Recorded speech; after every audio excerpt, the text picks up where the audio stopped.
ವೇದಿಕೆಯಲ್ಲಿ ಆಸೀನರಾಗಿರ್ತಕ್ಕಂಥ ಮತ್ತೋರ್ವ ಅತಿಥಿಗಳು ಪದ್ಮಶ್ರೀ ಪುರಸ್ಕೃತರು ಶ್ರೀಮತಿ ರಾಣಿ ಮಾಚಯ್ಯನವರು ಸಭೆಯನ್ನು ಉದ್ದೇಶಿಸಿ ಮಾತಾಡಬೇಕು ಅಂತ ಕೇಳ್ಕೊಳ್ತೀನಿ ಮೇಡಮ್.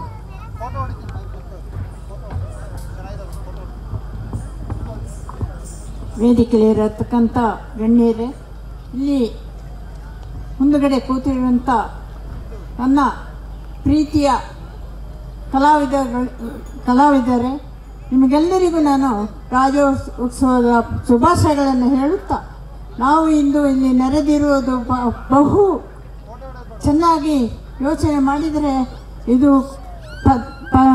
ನಮ್ಮ ಕಲೆಗಳಿಗೆ ಕೊಡತಕ್ಕಂಥ ದೊಡ್ಡ ಒಂದು ಸಹಕಾರವನ್ನು ಏನು ಹೇಳುತ್ತಾ ಅವರಿಗೆ ನನ್ನ ಅಭಿನಂದನೆಗಳನ್ನು ಸಲ್ಲಿಸ್ತಾ ಇದ್ದೀನಿ.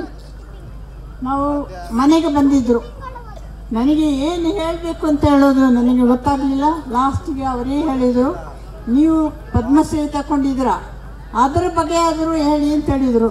ಇಲ್ಲ, ನನಗೆ ಪದ್ಮಶ್ರೀ ಬಂದಿದ್ದು ನನಗೇನೆ ಗೊತ್ತಿತ್ತಿಲ್ಲ. ನಾನು ಆ ಪದ್ಮಶ್ರೀಗೆ ಒಂದು ಚೂರು ಏನು ಇದನ್ನು ಬರೆದು ಕೊಟ್ಟಿಲ್ಲ. ಅಥವಾ ನಾವು ಎಲ್ಲ ದೇಶಗಳಿಗೆ ಹೋಗುವಾಗ ಪೇಪರಿಗೂ ಸಹ ನಾವು ಇಂಥ ಜಾಗಕ್ಕೆ ಹೋಗ್ತೀವಿ, ಇಂಥ ಜಾಗದಲ್ಲಿ ಪ್ರೋಗ್ರಾಮ್ ಇದೆ ಅಂತ ಸಮೇತ ನಾವು ಹೇಳ್ತಿತ್ತಿಲ್ಲ.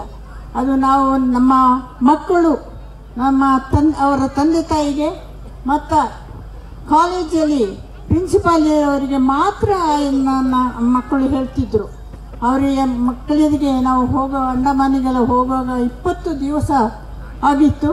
ಅವರಿಗೆ ಎಕ್ಸಾಮ್ ಕೂರಬೇಕಾದ್ರೆ ಅಟೆಂಡೆನ್ಸ್ ಬೇಕಿತ್ತು.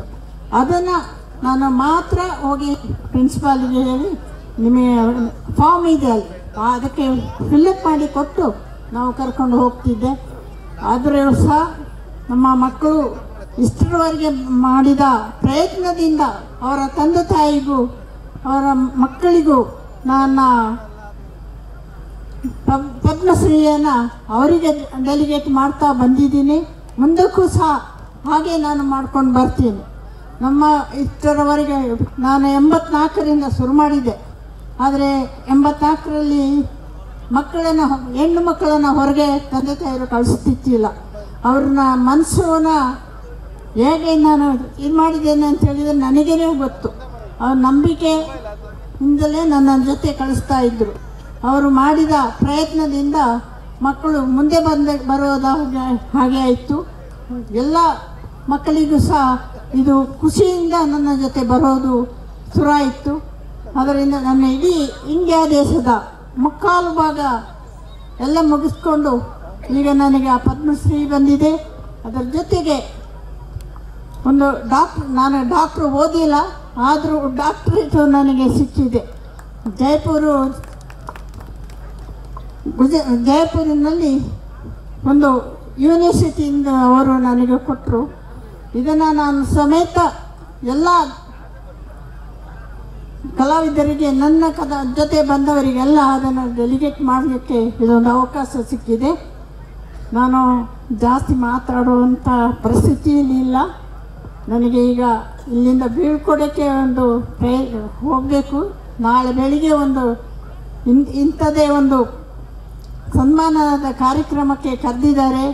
ಆದ್ದರಿಂದ ನಾನು ಈ ಮಾತನ್ನು ಇಲ್ಲಿಗೆ, ಇನ್ನು ಮುಂದಕ್ಕೂ ನಮ್ಮ ಬೌಲಿಂಗ್ನವರಾದರೆ ನನ್ನ ಕಲೆಗೆ ಎಷ್ಟೋ ವರ್ಷದಿಂದ ನನಗೆ ಸಹಾಯ ಮಾಡಿದ್ದಾರೆ. ಒಂದು ದಿವಸ ನಮಗೆ ಮಲಗಕ್ಕೆ ಜಾಗ ಸಿಕ್ಕದಿರುವಾಗ ನಮ್ಮ ತಾಯಿ ಚೌಡವ್ವನ ಪೂಜೆಗೆಂದು ಬಾಳೆ ಬಾಗಿದವೋ.